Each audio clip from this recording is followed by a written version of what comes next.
गांव में बूटी नाम की एक विधवा महिला रहती थी। विधवा हो जाने के बाद बूटी का स्वभाव बहुत ही कटु हो गया था। जब बहुत जी जलता तो अपने मरे हुए पति को कोसती, आप तो स्वर्ग सिधार गए, मेरे लिए यह जंजाल छोड़ गए। जब इतनी जल्दी ही जाना था तो ब्याह ना जाने किस लिए किया। घर में भुनी भांग भी नहीं थी और चले थे ब्याह करने। वह चाहती तो दूसरी सगाई कर लेती, उसके खानदान में तो इसका रिवाज भी है। देखने सुनने में तो बुरी ना थी, दो एक आदमी तैयार भी थे। लेकिन बूटी पतिव्रता कहलाने के मोह को छोड़ ना सकी और सारा क्रोध उतारती। उनके बड़े लड़के मोहन पर जो 17-18 साल का हो चुका था। दूसरा बेटा सोहन अभी छोटा ही था। एक लड़की थी जिसका नाम था मैना। अगर यह तीनों ना होते तो बूटी को क्यों इतना कष्ट होता। किसी का थोड़ा सा काम कर देती, वह रोटी कपड़ा दे देता, जब चाहती किसी के सिर बैठ जाती। अब अगर कहीं बैठ जाए तो लोग यही कहेंगे कि 3-3 बच्चों के होते हुए इसे क्या सूझी। बड़ा बेटा मोहन भरसक उसका भार हल्का करने की चेष्टा करता था। गाय भैंसों को साना पानी, दुहना मैथना यह सब कर लेता।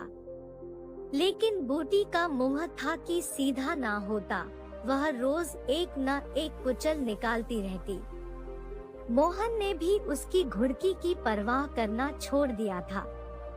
पति उसके सिर पर यह गिरस्ती का भार पटक कर क्यों चला गया, उसे बस यही शिकायत थी। बेचारी का सर्वनाश ही कर दिया, ना खाने का सुख मिला, ना पहनने अड़ने का और ना किसी और बात का। इस घर में क्या आई मानो भट्टी में पड़ गई। उसके मन में कोई इच्छाओं का उधन सा मचा रहता और उसके जलन में उसके हृदय के सारी मधुरता जलकर भस्म हो चुकी थी। पति के पीछे और कुछ नहीं तो बूटी के पास 400-500 के गहने थे। लेकिन एक एक करके वह सब भी हाथ से निकल गए। उसी मोहल्ले में उसकी बिरादरी में और भी कितनी औरतें थी जो उम्र में उसे बड़ी थी, फिर भी वह गहनों से सजी सवरी रहती। आंखों में काजल, मांग में सिंदूर। बूटी को लगता था कि जैसे वह उसे जलाने के लिए यह सब करती थी। इसीलिए अब उनमें से कोई विधवा हो जाती तो बूटी को खुशी होने लगती और उसकी सारी जलन वह अपने लड़कों पर निकालती, विशेषकर मोहन पर। वह शायद सारे संसार की स्त्रियों को अपने ही रूप में देखना चाहती थी। शाम के समय मोहन दूध बेचकर घर आया तो बूटी ने उसे देखते ही कहा, देखती हूँ तू अब सांड बनने पर उतारू हो गया है। मोहन ने प्रश्न के भाव से देखा, कैसा सांड, बात क्या है? तू रूपा से छिप छिप कर नहीं हंसता बलता उस पर कहता है कि कैसा सांड, तुझे लाज नहीं आती? घर में पैसों की तंगी है और वहाँ उसके लिए पान लाए जाते हैं, कपड़े रंगाए जाते हैं। मोहन ने विद्रोह का भाव धारण किया। अगर उसने मुझसे 4 पैसे के पान मांगे तो क्या करता? कहता कि पैसे दे तब लाऊंगा। अपनी धोती रंगने को दी उसे रोंगाई मांगता। मोहल्ले में तू ही एक धन्ना सेठ है और किसी से उसने क्यों ना कहा? यह वह जाने, मैं क्या बताऊं तुझे, अब छैला बनने की सूझती है। घर में भी कभी 1 पैसे का पान लाया है? यहाँ पान किसके लिए लाता, क्या तेरे लिए? मैं ना जानता था तुम पान खाना चाहती हो। संसार में 1 रूपा ही है जो पान खाने योग्य है। शौक सिंगार की भी तो कोई उम्र होती है अम्मा। बूटी जल उठी, उसे बुढ़िया कह देना उसकी सारी साधना पर पानी फेर देने जैसा था। बूटी ने कहा, अब तो मेरे लिए फटे चिथड़े पहनने के दिन हैं। जब तेरा बाप मरा तो मैं रुपया से 2-4 साल ही बड़ी थी। उस वक्त कोई घर कर लेती तो तुम लोगों का पता नहीं क्या होता। गली गली भीख मांगते फिरते तुम। लेकिन मैं कह देती हूँ अगर तू फिर से उसके साथ बोला तो या तो तू घर में रहेगा या मैं रहूंगी। मोहन ने डरते डरते कहा, मैं उससे बात कर चुका हूँ अम्मा। कैसी बात? सगाई की? अगर रुपया मेरे घर में आई तो झाड़ू मार कर निकाल दूंगी। यह सब उसकी माँ की माया है। वह कुटनी मेरे लड़के को मुझसे छीन लेना चाहती है। मोहन ने बड़े ही व्यक्तित्व कंठ से कहा, अम्मा ईश्वर के लिए चुप रहो। मैंने तो समझा था 4 दिन में मैना अपने घर चली जाएगी और तुम अकेली पड़ जाओगी, इसीलिए उसे लाने की बात सच रहा था। अगर तुम्हें बुरा लगता है तो जाने दो। तू आज से यहाँ आंगन में सोएगा। क्यों, तुम्हें मुझ पर संदेह है? हाँ, तो मैं यहाँ ना सोऊंगा। तो निकल जा घर से। हाँ, तेरी यही इच्छा है तो मैं निकल जाऊंगा। बहन मैना ने भोजन पकाया, परंतु मोहन ने कहा, मुझे भूख नहीं है। बूटी उसे मनाने के लिए ना आई। मोहन का युवा हृदय माता के इस शासन को किसी भी तरह स्वीकार नहीं कर सकता था। वह सोच रहा था, माँ का घर है तो वही ले ले, अपने लिए मैं दूसरा ठिकाना ढूंढ लूंगा। रुपया ने उसके रूखे जीवन में एक बहार सी ला दी थी। जीवन में कुछ सुना सुना सा लगता था। रुपया ने जैसे वसंत ऋतु की तरह उसके मन को पुलकित कर दिया। मोहन को जीवन में एक मीठा स्वाद मिलने लगा। कोई काम करता होता पर ध्यान रुपया की ओर ही लगा रहता। वह अपनी रूपा को लेकर माँ से अलग रहेगा। इस जगह ना सही तो किसी दूसरे मोहल्ले में सही। माँ अगर मान जाए तो उसे देवी जैसी बहू मिल जाती। ना जाने वह रूपा से वो चिढ़ती क्यों है।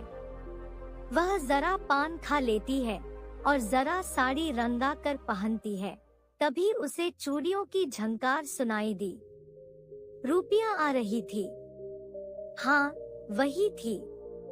रुपया उसके पास आकर बोली, सो गए क्या? घड़ी भर से तुम्हारी राह देख रही।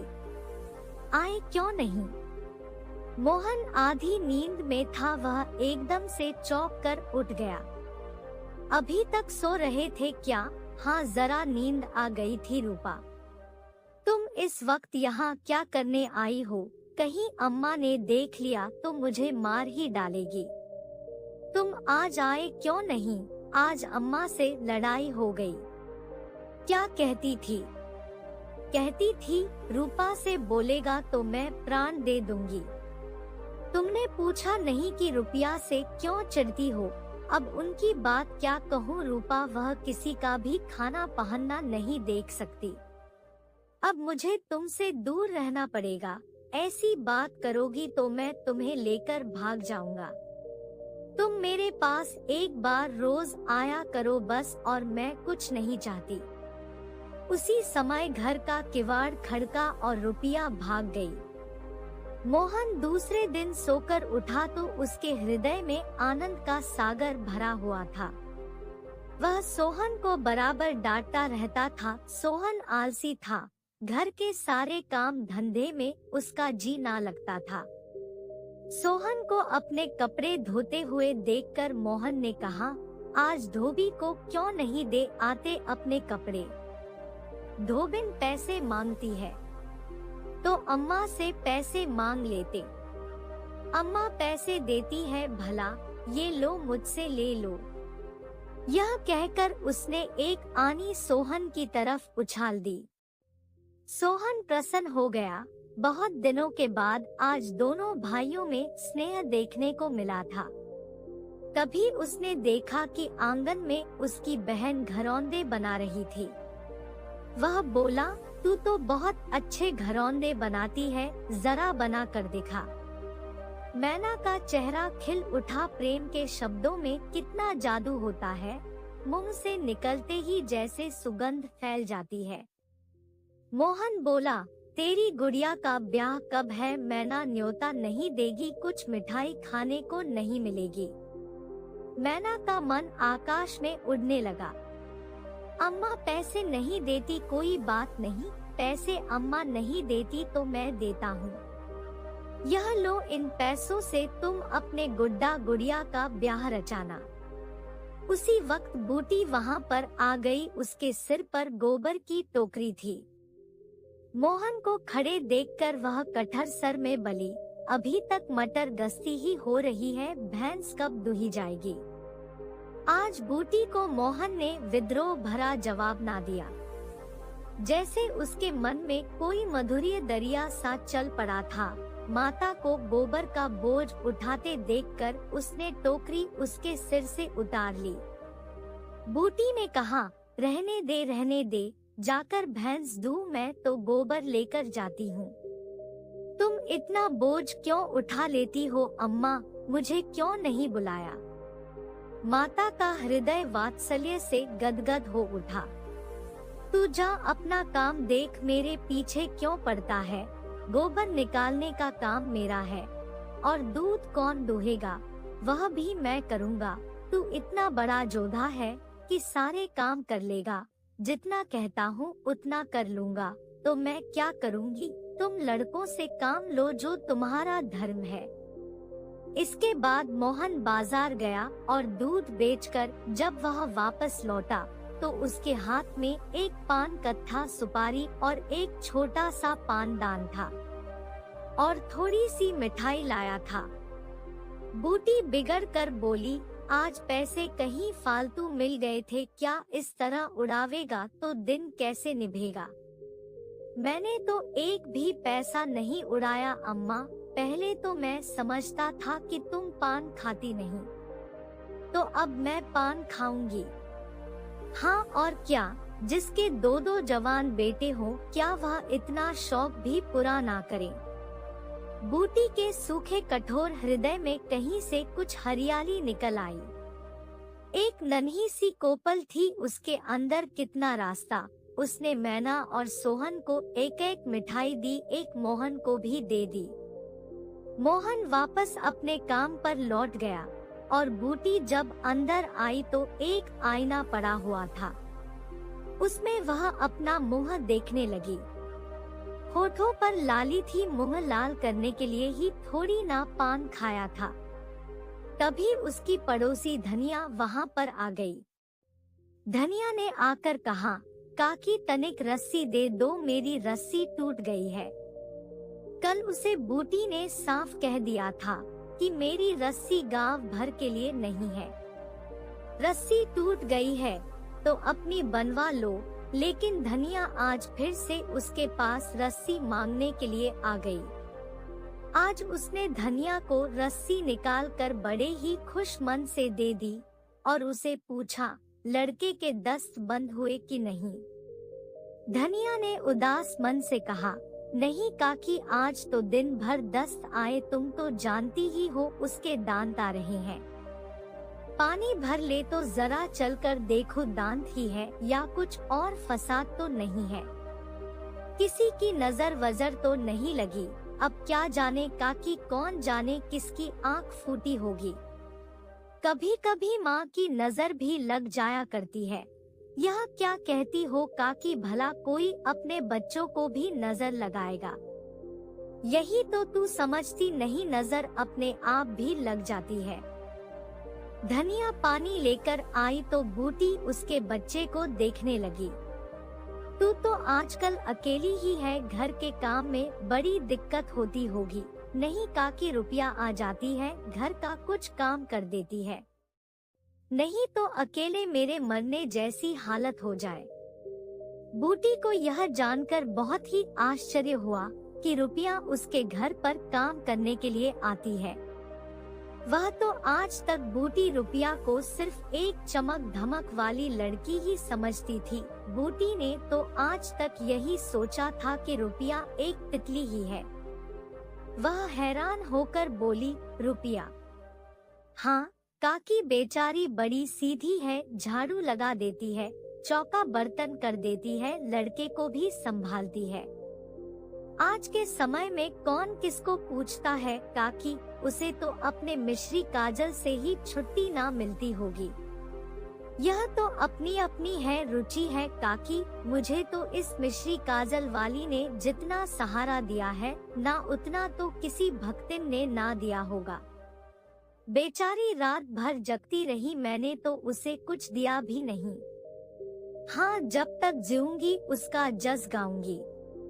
तू उसके गुण अभी नहीं जानती धनिया, पान के लिए पैसे कहाँ से आते हैं, किनारदार साड़ियाँ कहाँ से रंगाई जाती है।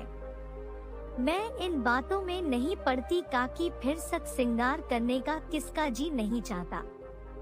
खाने और पहनने की यही तो उम्र है। धनिया ने बच्चे को खटोले पर ही सुला दिया। बूटी ने बच्चे के सिर पर हाथ रखा और पेट में धीरे धीरे उंगली गड़ा कर देखने लगी। बूटी भी धनिया के घर के काम में उसका हाथ बटाने लगी। तब धनिया ने कहा, काकी तुम तो इतनी भली मानस हो, यहाँ के लोग तो कहते थे कि तुम बिना गाली के बात नहीं करती। मारे डर के मैं कभी तुम्हारे पास ना आई। बूटी मुस्कुराई और बोली, लोग झूठ तो नहीं कहते। मैं आंखों देखी मानो की कानों सुनी। उन दोनों में फिर से रुपया को लेकर बात चलने लगी। तभी वहाँ पर रुपया आई। उसने भी धनिया के घर आकर धनिया के घर के कामों में उसका हाथ बटाया। कुछ देर काम करने के बाद रुपया वहाँ से चली गई। जब रुपया वहाँ से चली गई तो बूटी सोचने लगी कि अगर कोई और लड़की होती तो मुझे देखकर अपनी नाक सिकुड़ लेती और तुरंत यहाँ से चली जाती, परंतु रुपया ने ऐसा नहीं किया। आज रुपया बूटी को बड़ी ही सुंदर लगी। वह सोचने लगी, ठीक तो है, अभी शौक सिंगार ना करेगी तो कब करेगी। यही तो उम्र है शौक सिंगार करने की। और जहाँ तक पान खाने की बात है तो उसका शक तो बूटी को खुद भी रहा है। आज बूटी का मन बहुत ही प्रसन्न हो उठा था। उसके मन में रुपया को लेकर जो ईर्ष्या का भाव था वह दूर हो चुका था। उस दिन के बाद रूपा प्राय दिन में 2 बार बूटी के घर आती। बूटी ने मोहन से आग्रह करके उसके लिए एक अच्छी सी साड़ी मंगवा दी। अगर रूपा कभी बिना काजल लगाई या बेरंग साड़ी पहने आ जाती तो बूटी कहती, बहू बेटियों को यह योगियों वाला भेष अच्छा नहीं लगता। यह भेष तो हम जैसी बुढ़ियों के लिए है। रूपा ने एक दिन कहा, तुम बूढ़ी कहाँ से हो गई हो अम्मा, लोगों को इशारा मिल जाए तो भौरों की फौज लग जाएगी यहाँ पर। बूटी ने मीठे तिरस्कार से कहा, चल मैं तेरी माँ की सत बन जाऊंगी। इसी तरह हंसी ठिठली के बीच बूटी ने रस भरी आंखों से देखते हुए पूछा, अच्छा बता मोहन से तेरा ब्याह करवा दूं। रूपा लज्जा गई, मुंह पर गुलाब की आवा दौड़ गई। आज मोहन दूध बेचकर लौटा तो बूटी ने कहा, कुछ पैसे जुटा, मैं रूपा से तेरी बातचीत कर रही हूँ। और कुछ ही दिनों में एक दिन वह भी आ गया जब रूपा और मोहन की शादी हो गई और वह पूरा परिवार एक खुशहाल परिवार बनकर रहने लगा।